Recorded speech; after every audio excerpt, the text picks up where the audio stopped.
You're driving down a deserted road at night. The GPS leads you further and further away from civilization. The trees seem to close in around you, their branches like skeletal fingers reaching out to snatch you from the safety of your vehicle. Suddenly, the radio crackles to life, a news report that makes your blood run cold. A body has been found in the woods, the latest victim of a suspected serial killer. You feel a chill run down your spine as you realize you're not alone on this road, and the killer could be watching you right now. You find yourself in the small town of Lake County, where everyone knows each other's names and the local diner serves as the town's gathering place. But beneath the idyllic surface, a sense of unease settles in the pit of your stomach. It's been months since the first body was discovered, and the police are no closer to catching the killer. As you walk down the main street, you notice the residents are on edge, whispering to each other in huddled groups. The town is gripped by fear, and you can't help but wonder, who will be the next victim? The sun sets over the horizon, casting long shadows across the streets, and you feel like you're being watched by unseen eyes. The trees seem to loom over you, their branches creaking ominously in the wind. You quicken your pace, but the feeling of being watched only intensifies. Suddenly, you hear the sound of footsteps behind you, and you spin around, but there's no one there. The silence is oppressive, and you can't shake the feeling that you're being stalked. You're deep in the woods, the trees towering above you like sentinels. The air is thick with the scent of damp earth and decaying leaves. You hear the sound of running water in the distance, and you follow the sound to a small clearing. In the center of the clearing is a small stream, its crystal clear water flowing gently over smooth rocks. But as you approach the stream, you notice something that makes your heart skip a beat, a piece of torn fabric caught in a bush. You feel a sense of trepidation as you reach out to touch the fabric, and as you do, you notice a piece of paper nearby with a cryptic message scrawled on it. The message reads, "They'll never find me." You feel a chill run down your spine as you realize that the killer may have left a clue, but it's a clue that only leads to more questions. What does the message mean? Is it a taunt, or a genuine attempt to communicate with the police? You look around the clearing, but there's no sign of the killer. The only sound is the gentle babbling of the stream, and the faint rustling of leaves in the wind. You're in the police station, surrounded by the hustle and bustle of a busy investigation. The detectives are poring over evidence, trying to piece together the clues that will lead them to the killer. You see a map of the area on the wall, with several locations marked with red flags. Each flag represents a crime scene, and you can't help but wonder what connects them all. The detectives are interviewing witnesses, but so far, no one has come forward with any concrete information. The police are working around the clock, but the killer seems to always be one step ahead.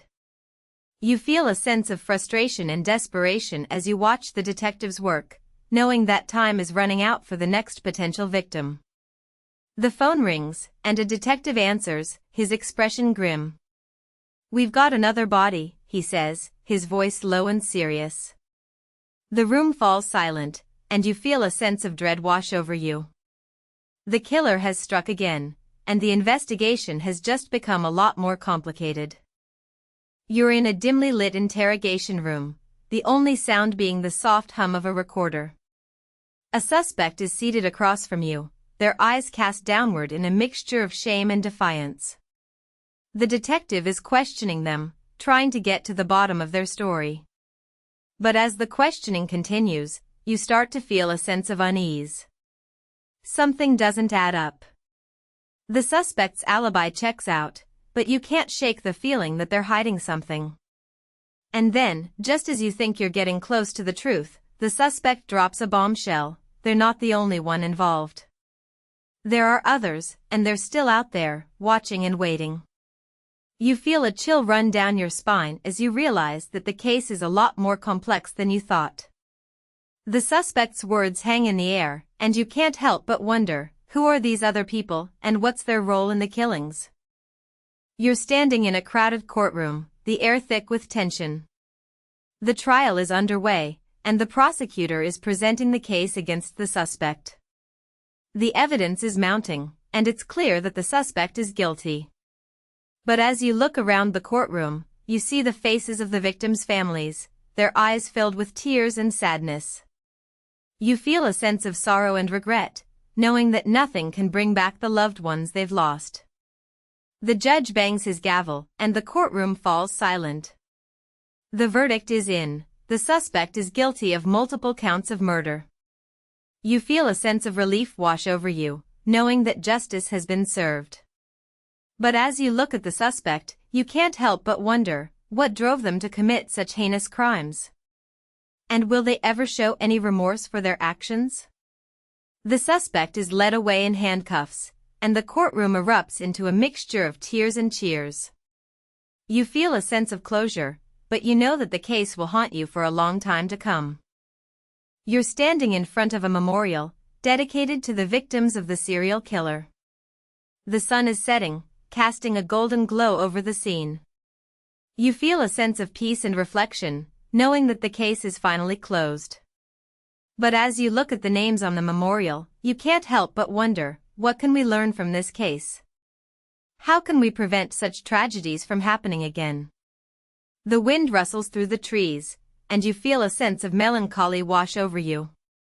You realize that the case may be closed, but the impact will be felt for years to come.